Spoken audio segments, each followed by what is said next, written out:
Kalau untuk generasi sandwich nih Mas, kira-kira mindset yang diperlukan bagi mereka tuh apa sih? Atau juga anak-anak muda, Gen Z juga selaku saya gitu ya. Mindsetnya nih yang harus diubah apa dulu kira-kira? Mindset bahwa ketika kita ingin membantu orang lain, maka kita harus selesaikan pribadi kita dulu. Artinya, kalaupun kita belum dikasih misalnya gaji yang UMR, pasti Allah akan kasih cara bagaimana amanah-amanah yang di atas dan di bawah itu diselesaikan. Sehingga mindset kita tidak mengeluh. Mindset kita insya Allah nih, kita siap berkarya. Mindset kita harus memiliki kompetensi yang serius. Ini yang kita butuhkan. Sehingga apa? Sehingga kita memiliki mindset yang benar, maka otomatis kita akan digiring dengan skill set yang bagus. Kita kan sekarang sibuk ke tools nih. Iya. Kira-kira Gimana caranya kan? Tapi ketika dikasih toolnya, skillnya nggak punya kan gitu. Misal orang dikasih apa namanya sekarang alat apa misalnya pertukangan misalnya kan. Pertukangan kan masih relate nggak apa di Gen Z apa ya? Apa ya? Alat kitchen set misalnya. Ya. Ketika dikasih kitchen set misalnya, ternyata dia pasarnya bukan chef misalnya. Makanya tadi yang saya bilang bahwa perlunya bisnis model canvas ya kalau BMC, kalau kita bicara literasi ekonomi. Ketika kita ingin menyelesaikan masalah kita, maka kita harus punya namanya role model bisnis model canvasnya. Ketika kita ingin jualan A misalnya kan, maka siapa marketnya, di mana dan berapa orang. Ini sebenarnya bisa kita capture Mbak. Sehingga ketika dia memiliki mindset, salah satu cara kita punya mindset yang benar adalah kita perbanyak ide kreatif. Dan ide kreatif ini tidak akan pernah bisa punah. Ide kreatif itu gratis sama berbayar? Gratis sebenarnya. Sangat gratis kan sebenarnya.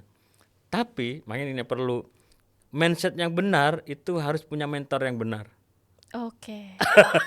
Jangan sampai ya kan kita turun di dunia apapun, mau di dunia bisnis, mau di dunia kerja, apalagi yang mau menikah misalnya kan, kita harus punya mentor nih.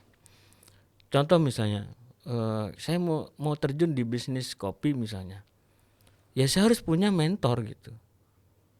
Sekarang kemarin saya lagi belajar sama Mas Iwan Setiawan, itu partnernya Herman Kertajaya, pakarnya marketing, sekarang sudah marketing sudah 7.0, 7.0. Nah, saya harus mengupgrade diri.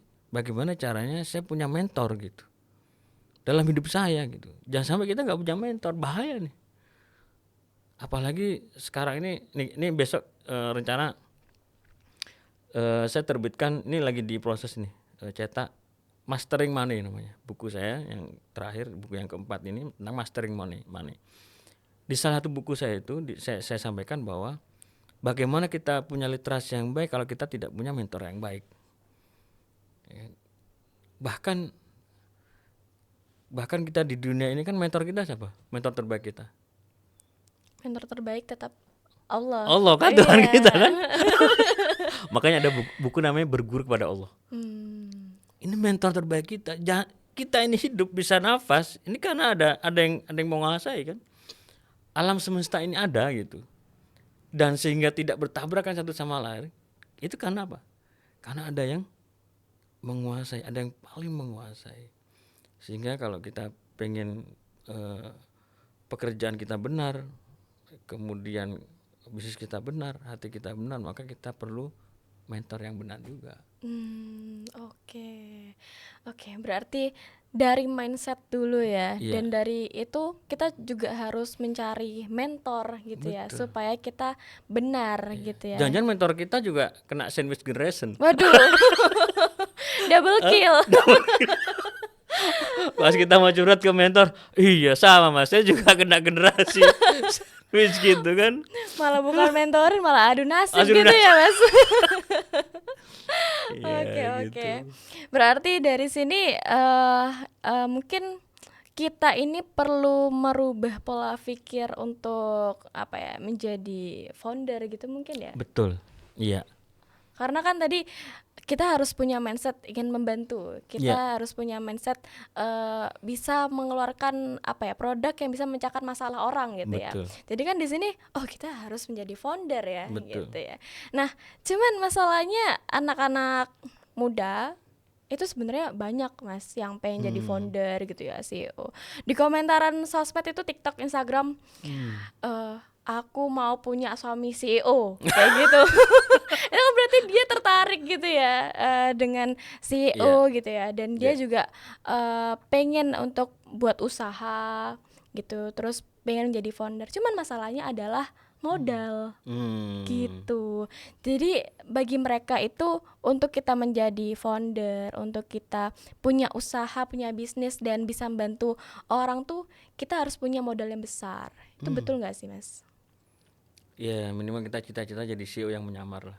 Ah, Enggak, kalau risetnya Nielsen mengatakan modal itu hanya 15% dari semua proses bisnis yang akan kita bangun. Di buku saya yang ketiga, Meta Creator, itu bagaimana membangun kerajaan bisnis kita. Sekarang kan kalau Herman Ketaja bilang AI itu 5.0 itu adalah human yang ter-augmented. Artinya apa? Kerajaan bisnis itu bisa kita bangun ketika kita punya fondasi yang bagus. Ketika saya bilang 15% modal, sisanya apa coba? Pertama apa? Ide. ide. Kedua apa? Waktu. Ketiga apa? Manpower. Baru modal. Misalnya saya mau membangun bisnis kopi misalnya, saya ini juga manpower namanya. Ya kan? Saya juga sebagai CEO, saya juga sebagai yang meng-create bisnis itu.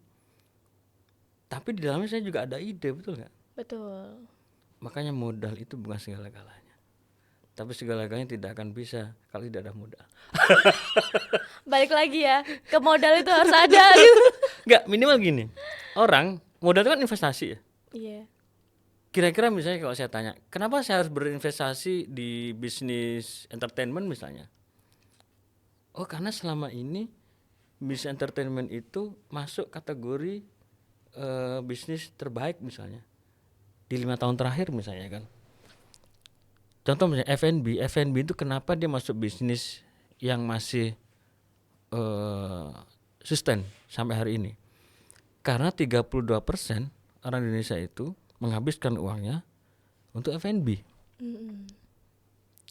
Kalau di podcast sebelumnya saya sampaikan, kalau kita punya gaji 6 juta, bahkan 40-50% orang mengeluarkan uang untuk F&B, food and beverage, membeli makanan, membeli minuman gitu. Karena memang orang willing ya untuk kepentingan perut itu. Iya betul. Artinya kalau kita mau jadi CEO, ya harus mindsetnya benar dulu. Kemudian apakah harus kita putus asa ketika nggak ada modal? Udahlah, nggak ada modal misalnya kan, ya kita hopeless lah. Gimana coba? Artinya dia dari si ide nggak punya, manpower nggak punya, time nggak punya, terus dia punya apa gitu? Hanya cita-cita misalnya kan, cita-cita jadi CEO atau suami CEO gitu. Artinya ini menjadi menjadi satu kesatuan, sehingga ketika kita memulai bisnis atau sedang scale up bisnis, maka kita harus bisa membaca ini. Makanya kemarin contoh misalnya, kenapa bisnis berbasis komunitas itu sekarang sustainable? Contoh apa misalnya? Labubu misalnya. Tahu fenomena Labubu ya? Iya. Yang pakai siapa? Lisa Blackpink kan? Kenapa ketika dipakai sama Lisa Blackpink misalnya, Labubu Di Cina itu mereka berburunya ke Indonesia coba. Contoh anak saya misalnya, anak saya yang kelas 3 SD itu berburu apa coba sekarang? Hot Wheels. Dia tahu nih apa namanya? Ya ini Hot Wheels ini dibuat tahun ini bulan ini gitu. Akhirnya dia tahu, oh ternyata kalau kita tahu marketnya, tahu pasarnya, dan itu semakin tersegmentasi gitu. Contoh lagi apa? Bang Bang misalnya. Bang Bang dan Bang Bang harganya berapa? Coklat tuh 3.000 sekarang. 3.000. Betul. Harganya dari saya SD sampai hari ini tidak lebih dari 10.000, betul nggak? Iya. Tapi yang berkurang apa coba? Ukurannya. Ukurannya. Iya. Iya kan? Artinya segmentasi Bang Bang dengan harga anak-anak yang kenapa 3.000 misalnya? Karena gini, anak sekolah itu pasti dikasih sama orang tuanya berapa? Maksimal 5.000 misalnya. 5.000 SD. SD misalnya kan? Berarti minimal setengah dari apa namanya uang sakunya dia tuh beliin sama Bang Bang kan gitu. Kalau kita mau ini Bang Bang yang tahun 2000-an dengan sekarang, kita kira-kira lebih besar yang mana? Tahun 2000 kan? Tahun 2000-an. Makanya sekarang kecil. Tapi Bang Bang jual untuk market yang itu dibeli bukan untuk anak-anak. Apa coba? Max kan? Iya. Max kan agak besar, harganya 5.000. Artinya Bang Bang ini dia melihat market itu sesuai dengan kemampuan. Makanya perlunya pricing ini bagi para calon CEO nih. Calon CEO nih. Pricing itu sangat penting. Ketika kita menentukan produk A, harganya misalnya 2 juta misalnya, jangan sampai kita turunin harga.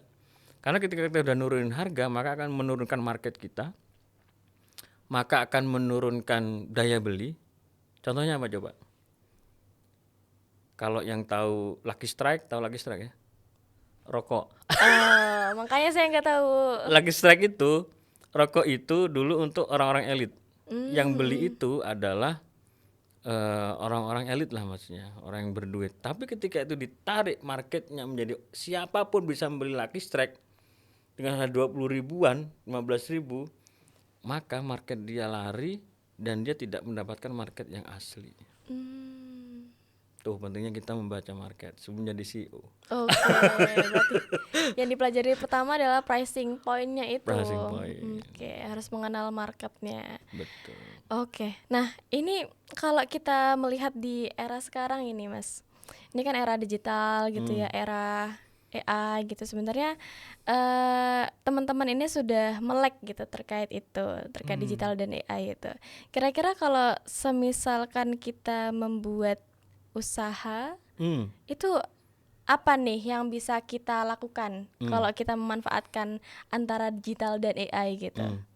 Jadi gini, produk itu kan ada 2 ya, produk offline dan produk online, dan dua-duanya sekarang bisa jual.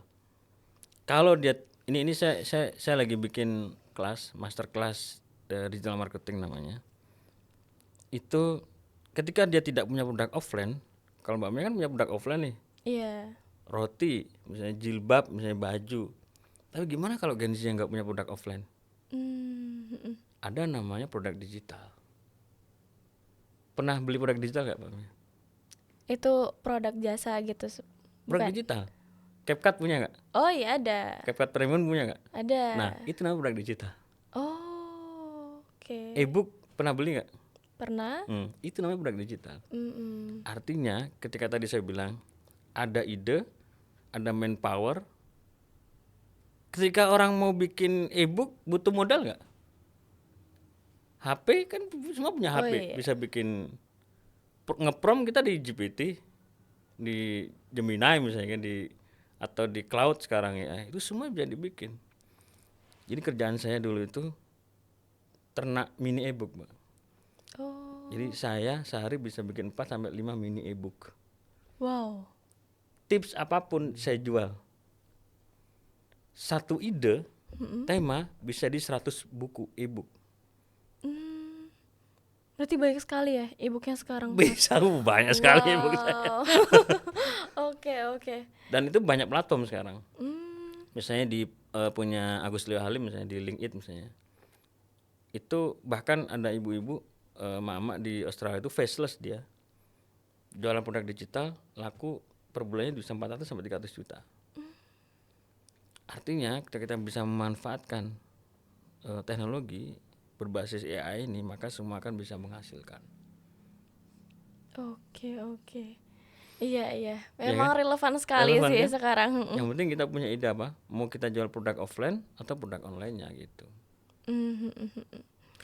Oke. Nah, cuman masalahnya kalau kita ngomongin AI itu juga kebingungannya soal prom, Mas. Oh, prom. Iya, soal prom gitu. Terus cara ngaplikasiinnya gimana sih AI ini? Kan memang orang-orang tuh ini ya sudah melek kalau emang apa-apa sekarang serba AI gitu. Tapi cara gunainnya nih masih bingung gitu. Nah, ini adakah panduannya atau ada tips and triknya dari Mas Syadid gitu? Tadi itu kembali ke mindset ya. Orang mau ngeprom, kalau nggak tahu yang mau diprom apa kan bingung juga. Iya. Yang penting tentukan idenya dulu. Jadi AI itu nggak punya otak. Yang punya otak itu kita. Iya. Tapi kalau sama-sama nggak punya otak, terus gimana cara memanfaatkan AI coba? Iya kan? Betul. Bahkan sekarang mau ngeprom itu kita minta AI bikin master promnya. Contoh misalnya, saya mau bikin ide buku tentang mastering money misalnya. Jadi gini, AI itu tidak bisa shortcut dia, tapi dia harus digiring. Minimal ada 40 sampai 60 kata kalau kita mau presisi hasilnya. Kalau misalnya buatkan saya ide bisnis, susah, terlalu umum kan. Iya. Makin halu aja itu nanti GPT atau Gemininya. Minimal kita harus punya 40 sampai 60 kata kalau kita mau presisi hasil AI-nya. Makanya kalau kita bisa lebih presisi, bikinkan aja, minta tolong AI-nya untuk dibuat. Saya itu punya 5 asisten AI, Mbak, minimal. Jadi tiap hari saya itu 3 jam pertama saya itu dialog dengan AI. Dialog dengan AI. Dialog. Oke, unik sekali ini. Ini masih bisa kita coba, artinya harus kita coba mulai hari ini gitu. Semua AI kita pakai. Nggak bisa kita menggunakan satu AI. Gemini aja nggak bisa, Cloud aja nggak bisa. Apalagi GPT aja nggak bisa. GPT sekarang mulai halu nih. Iya, Dan ngelantur semuanya, 5-5-nya ini saya beli yang premium dan pro. Oh. Ibaratnya gini, kalau AI gratis itu orang yang masih magang. Kalau yang berbayar itu mereka sudah pro. Tapi yang custom dia sekarang sudah AI agent, agentic AI. Itu yang kerja tim, tapi yang bekerja adalah agent. Jadi zaman sekarang sudah AI agent, Mbak. Gitu ya. Perusahaan sekarang hanya mengandalkan chat di Telegram dan WhatsApp, itu mereka bisa mengeluarkan summary, laporan keuangan, itu presisi dan luar biasa hari ini. Makanya sekarang dicoba aja kawan-kawan yang masih asing ya dengan AI. Minimal 2 jam pertama hidup kalian ngobrol lah dengan AI. Oke. Ngobrol kehidupan. Curhat. Tahu nggak anak-anak SD sekarang itu di yang menarik ini ini. Ini masih menyangkut ini sebenarnya sandwich generation. Oke. Gimana itu, Mas? Para orang tua itu mengeluhkan anak-anak sekarang ini tidak pernah dialog dengan orang tuanya. Tapi dia dialog cukup dengan voice AI dan dia bisa menjawab. Kenapa? Karena dia ingin cari teman yang paling tulus, teman yang pernah berbohong, teman yang pernah marahin, dan teman yang selalu memberikan advice sama dia. Apa itu? AI. Betul. Ya kan? Dan ini dikeluhkan sama mama itu. Kenapa ya kok lebih nyaman dengan AI? Ya karena kita nggak bisa memprotek itu. Gitu, Mbak Mia. Tapi selain itu memang AI juga bisa dibuat brainstorming ya, Iya. Mas ya. Jadi kita punya ide gitu kan, misalkan ide bisnis gitu, Ya. bisa di di breakdown gitu bareng AI gitu ya. Makanya dia tuh kayak framework berpikir ya. Makanya ketika kita tidak punya, misal kita mau jualan, karena gini, ketika kita pengen jualan sesuatu, maka kita harus tahu tadi itu siapa marketnya dan kita mau jualan di produk apa. Semakin niche kita semakin kecil, semakin sempit, maka akan semakin mudah jualannya. Contoh misalnya yang sering sama kita skincare misalnya. Kalau kita hanya sekedar jualan skincare, nggak akan laku itu. Tapi skincare untuk remaja, wanita, anak-anak yang bermasalah dengan jerawat. Maka ketika niche ini semakin kecil marketnya, maka jualan kita akan semakin segmented. Sama-sama jualan roti misalnya. Jualan roti tapi untuk mama yang tiap pagi susah ngasih sarapan misalnya. Nah ini akan lebih relate. Mini bakery misalnya kan. Kalau saya ini sih Mas, roti sourdough. Apa itu? Roti yang nggak pakai gula, Oh, ya roti sehat. Roti sehat ya kan. Iya, jadi memang segmen Marketnya siapa itu? marketnya orang-orang yang aware dengan kesehatan. Iya. Kalau saya nggak ngaruh. Oke. Berarti bukan marketnya. bukan masalah, bukan marketnya. Artinya edukasi tentang roti sehat itu masih belum masuk ke saya. Makanya algoritma itu harus kita kuatkan. Kenapa sih harus membeli produk A? Kalau hanya sekedar sehat, saya nggak perlu makan roti, saya sudah sehat, misal, ya kan?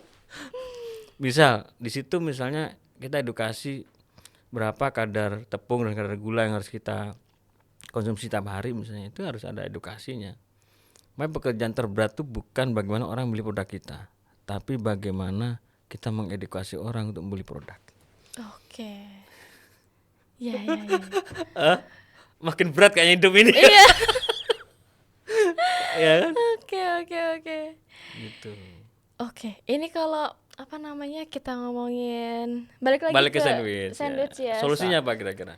Solusinya adalah pemanfaatan digital gitu. Jadi kita harus berusaha ya dengan menguatkan mindset gitu kan. Dan dari AI, dari digital tuh bisa menjadi side income kita. Side income ya. Oh iya betul, side income ya. Kalau saya pribadi gini, solusinya itu ada 3. Jadi yang pertama tadi itu pemberdayaan berbasis lokal. Di setiap kelurahan itu harusnya sudah ada pos-pos tuh. Oh ini pos untuk produk digital, ini pos untuk jualan ikan, ini pos semua yang sebenarnya KDMP ya, Koperasi Desa Merah Putih. Iya. Itu kan tujuannya bagaimana produk lokal itu bisa dikuatkan di KDMP itu. Semua produk itu tidak dijual keluar, tapi bisa diakomodir di situ. Itu yang pertama. Yang kedua, kita memanfaatkan istiswaf, zakat, infak, sedekah dan wakaf. Karena gap anomali itu bisa ditutupi dengan orang-orang yang kaya itu harus membantu orang-orang yang miskin. Potensi zakat kita itu 327 triliun per tahun. Baru terserap hanya 77 triliun. Artinya orang yang berpenghasilan wajib zakat hari ini belum banyak mengeluarkan zakatnya, artinya belum teredukasi. Harusnya hari ini sudah mencapai minimal 50%, 70%, 550 triliun ya, gitu kan. Kita nggak perlu utang kemana-mana kan gitu. Dan potensi wakaf kita itu saat ini 170 triliun dan baru terserap 3-4 triliun. Artinya dua-duanya harus kita manfaatkan, kita selesaikan, dan mudah-mudahan insya Allah sandwich generation ini bisa terselesaikan dan segera bisa diputus. Oke. Itu ya mungkin ya. Iya. Kira-kira ada pesan nggak nih Mas buat generasi sandwich? Saya sendiri. Enggak ya, buat teman-teman kira-kira. Jadi gini, ada saya mengatakan idza ahabballahu abdan ista'malahu, kata Rasulullah. Ketika Allah mencintai seorang hamba, maka dia akan diberikan amanah, tanggung jawab untuk bisa membantu orang lain. Artinya ketika kita mungkin hari ini ada di sandwich generation itu, yakinlah bahwa kita dikasih kesempatan oleh Allah untuk bisa membantu orang tua kita dan membantu orang di bawah kita. Dan ketika itu kita yakini, insya Allah Allah akan selesaikan urusan kita. Deep sekali. Deep sekali. Iya, dalam ini. Iya, mudah-mudahan bermanfaat lah, insya Allah, mudah-mudahan. Amin. Oke. Terima kasih sudah bersama di Ngopi Mas ini. Iya. Ini kita ngobrolin banyak ya Mas ya. Dari apa namanya? Bisnis gitu ya. Kemudian generasi sandwich gitu ya. Nah, mungkin dari semua yang kita obrolin hari ini bisa bermanfaat buat teman-teman gitu ya, bisa diaplikasikan. Dan kalau misalkan mau memanfaatkan media digitalnya, bisa banget juga untuk menjadi side income-nya. Buat teman-teman generasi sandwich, jangan berputus asa, karena kalau kata Mas Syadid, itu adalah ladang pahala kita. Betul? Betul sekali. Oke, terima kasih sudah membersamai di obrolan Ngopi Mas kali ini. Sampai jumpa di episode berikutnya. Wassalamualaikum warahmatullahi wabarakatuh. Waalaikumsalam warahmatullahi wabarakatuh. Terima kasih Mbak.